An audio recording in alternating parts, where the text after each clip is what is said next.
Olá pessoal, eu sou o professor Michel, editor do site História Digital, e no vídeo de hoje nós teremos uma aula completa sobre renascimento cultural, ok?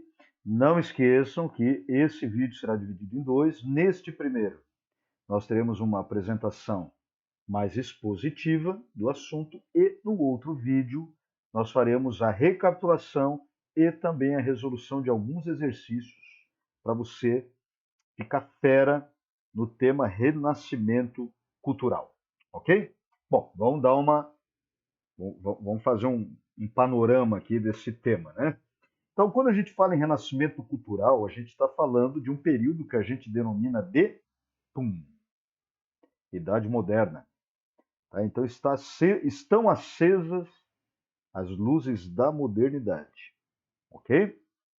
Então, o que acontece? O renascimento cultural ele é fruto, tá, de um processo que já rolava desde a Idade Média, ou seja, vários renascimentos. Tá? O primeiro renascimento a gente até pode situar lá no Reino Franco, no século VIII, com o monge Alcuino, durante o governo do imperador Charles Magné, ou Carlos Magno, que foi o renascimento carolíngio de Carlos Magno. Depois vamos seguindo ali na linha do tempo. No século XII, com o advento da escolástica, nós temos o renascimento do século XII, que inclusive vai influenciar e é influenciado pelo renascimento do comércio, chamado de renascimento comercial, quando as moedas, né, quando o comércio retomou de uma maneira mais vigorosa na Europa, e nós temos o renascimento urbano também derivado do renascimento comercial. O renascimento urbano tem a ver com os burgos e tal, né? Isso a gente fala lá na aula sobre a crise do feudalismo. Tá?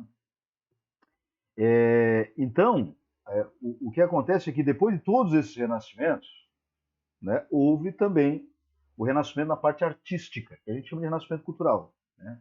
Se as cidades renasceram, se o comércio renasceu, e claro, né, a palavra renascimento parte do pressuposto que algo nasceu lá na antiguidade greco-romana, morreu na Idade Média e acabou renascendo na Idade Moderna. Tanto que a palavra Idade Média, gente, é uma palavra pejorativa, né? Algo no meio, mediano, medíocre. Coisa que os historiadores, né, Ronald Numbers, historiadores como o próprio Jacques Legoff,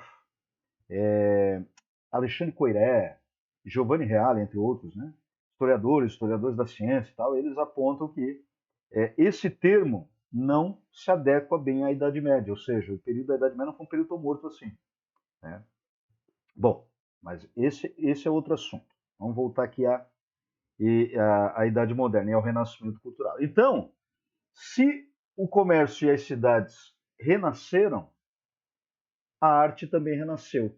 Né? No caso, comparada à produção artística, à noção de forma, de simetria, coisas que às vezes os professores de artes ou educação artística, antigamente era falado assim, eles acabam identificando isso muito melhor do que um professor de história. Né? Mas o padrão era a antiguidade greco-romana. Né? Bom, aí nós temos o renascimento cultural, nós vamos falar de algumas características, que é a parte mais clássica, né? Digamos, né? A palavra clássica. A gente usa clássico, inclusive, como um elemento ligado ao renascimento, mas é muito comum, né, os professores tratarem das características quando falam do renascimento italiano e fora da Itália. Então vamos partir para o conceito. Né? O que foi o renascimento cultural? O movimento artístico intelectual. Então, foi um movimento político. É claro que teve política envolvida, mas a ênfase da coisa era a parte artística e até filosófica. Então, a gente chama de artístico-intelectual. Que a partir do século XIV recusou o pensamento medieval. Né? Talvez a palavra recusar não seja nem a palavra, né, mais adequada para isso, mas houve uma crítica, né, à maneira como se pensava na Idade Média, colocando o ser humano no centro das atenções. Então, o pessoal do Renascimento vai dizer que a Idade Média foi caracterizada pelo teocentrismo, que é inclusive uma crítica, né, à Idade Média. O que seria o teocentrismo? Seria fundamentar a tua base de conhecimento apenas na fé.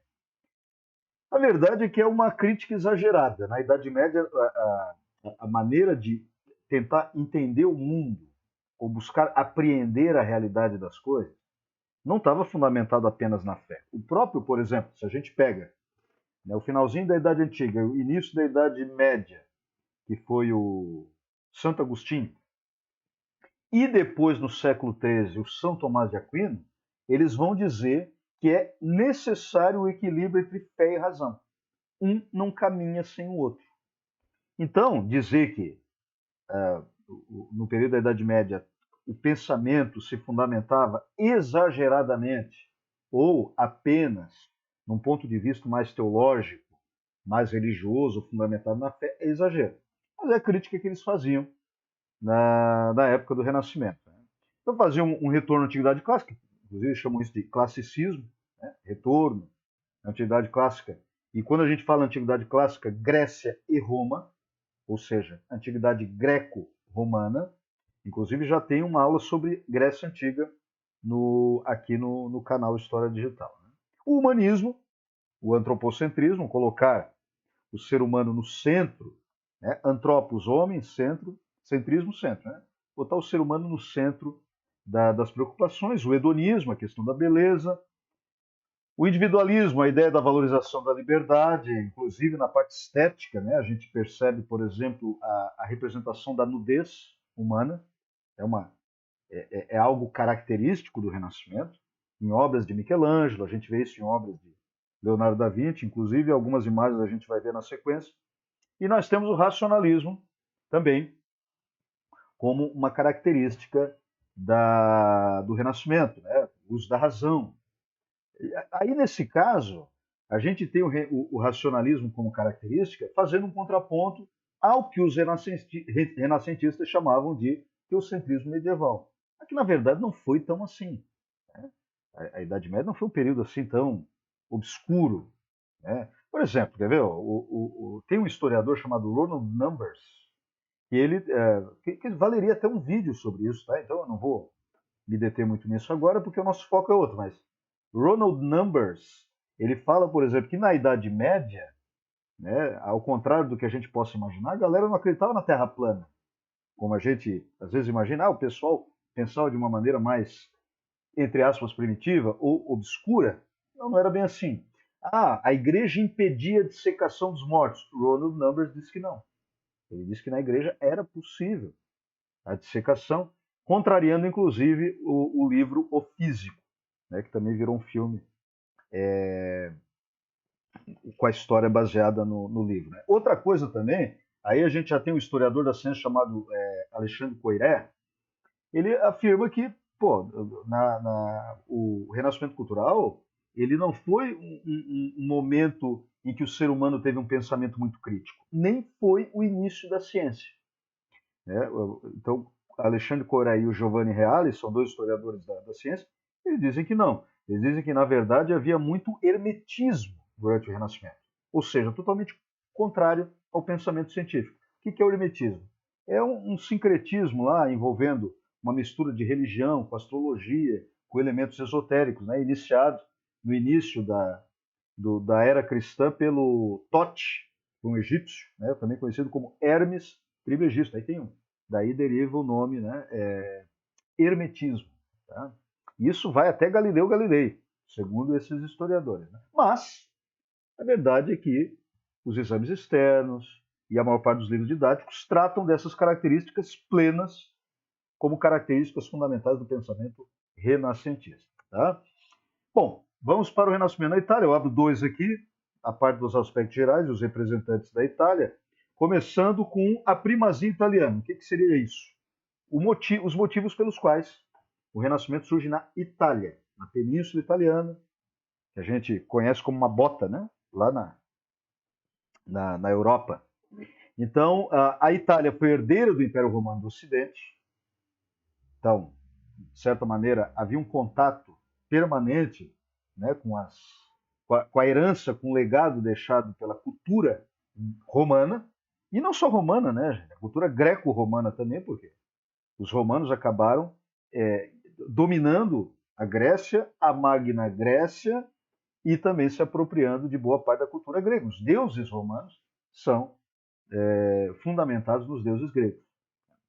A igreja italiana promoveu as cruzadas, né? Bom, as cruzadas seriam o quê? Esse movimento militar da Europa em direção ao Oriente Médio, mais especificamente Jerusalém, com o objetivo de libertar Jerusalém da mão dos sarracenos, primeira, segunda, terceira, quarta, quinta, sexta, sétima, oitava cruzada, e também fazer uma, digamos, uma proteção dos peregrinos cristãos que queriam visitar Jerusalém. Aí tem os templários e tal. Então, de certa maneira, a ida dos cruzados lá e as várias cruzadas, incluindo a quarta cruzada, que foi uma cruzada de Veneza, principalmente os italianos, que atacaram Constantinopla, né, que era sede lá do Império Bizantino na época, tudo isso promoveu um intercâmbio cultural, né, desenvolvendo a mentalidade, digamos, mais artística dos italianos. Né? E aí nós temos a relação da Quarta Cruzada em 1204 com o comércio marítimo.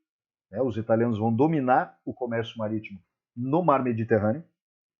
E o mecenato. Né? O primeiro mecenas foi um romano, tá? Do século III ou IV, confesso que eu não lembro, chamado Gaius Mecenas. Aí a palavra mecenas ficou caracterizado como um processo de investimento ou de patrocínio. Então as famílias italianas, principalmente, e a igreja e a burguesia acabavam concorrendo, né, nessa mobilização, nesse patrocínio à arte. Então, por exemplo, famílias como a família Sforza, a família Medici, a família Borgia, que eram famílias riquíssimas italianas, acabavam investindo nas artes. Nós temos a igreja investindo, como eu falei, né? Muitos papas eram originários, inclusive dessas famílias muito poderosas, e nós temos também a burguesia italiana investindo, uma burguesia em ascensão econômica, investindo na arte. O que nos leva aos representantes italianos, muitas vezes chamados de humanistas, porque eles produziam, né, uma arte, né, um pensamento mais voltado à compreensão do ser humano, ainda que, como Coiré aponta, e eu já disse, havia esse sincretismo, né, entre o catolicismo, o cristianismo e elementos, inclusive, esotéricos. Então, assim, outra coisa também que costuma ser tratado no contexto do Renascimento é essa divisão temporal aqui, gente. 300, século XIV, 400, século XV, 500, século XVI. Então, 300 seria o início do processo renascentista. Aqui nós temos um nome muito famoso, além de Giotto, claro, Dante Alighieri, né, que teve lá uma treta com Doge de Veneza, e ele produziu essa obra, né, magna ópera, chamada Divina Comédia. O Dante Alighieri ele é um dos precursores da língua italiana, como a gente conhece hoje. Tutti buona gente. 400, nós temos Sandro Botticelli, o Nascimento de Vênus, né, que é Vênus eclodindo de uma concha, nua, ainda que tapando suas partes íntimas. Vênus é o equivalente a Afrodite, ou seja, Afrodite era a deusa grega do amor. Vênus é a deusa grega romana. Leonardo da Vinci, né? Ele era inventor, engenheiro, químico, físico, matemático, pintor, escultor, sapateiro, carpinteiro. Tinha uma série de profissões. Leonardo da Vinci, inventor, imagina, inventor do paraquedas, né? do tanque, de várias coisas, né?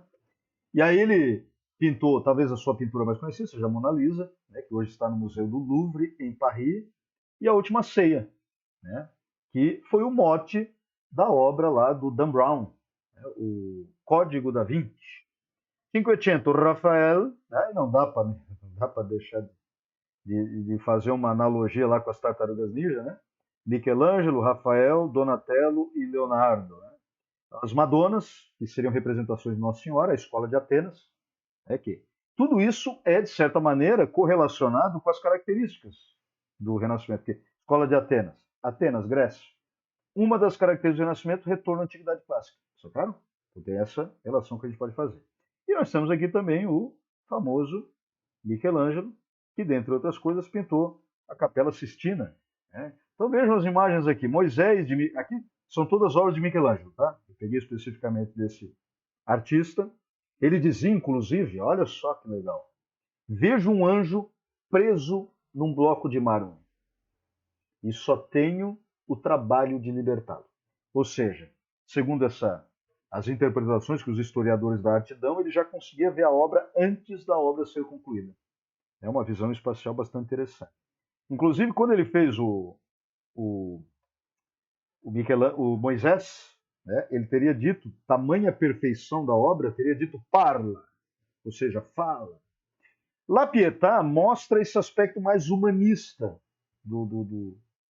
da obra, que tem o teor religioso. Porque o que acontece? Nós temos Madonna, Maria, segurando Cristo morto no seu colo. Dentro de uma perspectiva mais básica, a gente poderia dizer que é Maria, e até numa apreciação católica, Maria segurando o Filho de Deus no colo. Mas, se a gente faz uma relação com a questão do humanismo renascentista, a gente pode dizer que é a dor de uma mãe segurando seu filho morto nos braços. Tá vendo? Aí a gente relaciona com aquelas características do Renascimento. E a obra, né, a criação de Adão, que teve lá uma treta com o Papa, né, que a partir de 1510, eu acho, 1511, na verdade, ele concluiu, né? Na verdade, o Papa Leão X pediu a ele uma coisa, mas ele fez outra coisa completamente diferente, né? Quando o Papa viu aquele homem pelado lá no teto da Capela Sistina, em pleno Vaticano, né, na Basílica de São Pedro, em Roma, pô, ficou escandalizado. Isso inclusive, é o tema do filme Agonia e Êxtase, né, que trata justamente da relação entre Michelangelo e o Papa, né? Muito interessante, são as obras renascentistas, né? Então a gente consegue, inclusive, gente, relacionar, deixa eu ver que eu vou fazer uma atividade sobre isso futuramente, relacionar as características com as obras, ou as obras com as características. E o Renascimento fora da Itália, né? Aqui nós temos o Leonardo do Norte, né, do Sacro Império Romano Germânico, Albrecht Dürer, né, que foi um especialista em xilogravura. Xilogravura é a arte em madeira, né? Então ele era um cara também de múltiplas capacidades, por isso que era chamado de Leonardo da Vinci do Norte. Shakespeare, do período elizabetano, Elizabeth I, né, grande autor. Existem algumas controvérsias acerca do nome de Shakespeare, mas de qualquer maneira, um autor de tragédias e comédias, incluindo Júlio César, Hamlet, Sonho de uma Noite de Verão, Romeo e Julieta, né, de Verona, e assim vai. Na França, Montaigne, a obra Ensaios, né, Michel de Montaigne, seria um representante da parte mais filosófica do Renascimento. Nicola Copérnico, né, polonês. Na verdade, ele fundamenta aquilo que a gente vai chamar de heliocentrismo, ou seja, a visão de que o Sol está no centro do universo, pelo menos da Via Láctea, como a gente percebe hoje, e os planetas é que orbitam ao redor dele, ao contrário do pensamento aristotélico ptolomaico, né, de Cláudius Ptolomeu, que foi o pensamento geocêntrico, ou seja, a ideia de que a Terra estava no centro e todos os outros planetas, incluindo o Sol, orbitavam em torno da Terra. Ou seja, o heliocentrismo contrapõe o geocentrismo. E Camões, em Portugal, tem Cervantes na Espanha, são expoentes da literatura e da língua, né? Luís Vaz de Camões, de certa maneira, é um expoente da própria língua portuguesa, né? Falou de muitas coisas, incluindo as navegações portuguesas, lusitanas, e Miguel de Cervantes, Dom Quixote, né? Que trata lá da passagem, inclusive a obra dele mostra a passagem da Idade Média para a Idade Moderna no sentido dos romances de cavalaria, porque o Dom Quixote é um cavaleiro. Então, de certa maneira, a personalidade de Dom Quixote está muito vinculado à Idade Média, mas ele já está em outro momento, né? Mas ele ainda tem esses lampejos, né, medievais, como um cavaleiro, Sancho Panza, por aí vai. Então, basicamente é isso, tá? O que é mais importante sobre esse assunto? Tudo é importante, claro, né, gente? Mas quais são os fundamentos do conteúdo? As características, isso aqui é importantíssimo, o contexto do Renascimento, o fato de ter surgido na Itália e os motivos, os representantes italianos, considerando essa ordem cronológica, e o Renascimento fora da Itália. Ok? Não esqueça de ver depois, acompanhe lá a recapitulação e a resolução dos exercícios. Está aqui em cima, tá? Em algum lugar. Vai aparecer aí para vocês. né, a resolução dos exercícios sobre renascimento cultural. Se você gostou da aula, dê um curtir, compartilhe esse vídeo, deixa um comentário ali se você aprendeu desse jeito. Se você viu algum erro no vídeo, deixa um comentário também. Estamos aí para aprender junto, muitas vezes. E até a próxima. Valeu!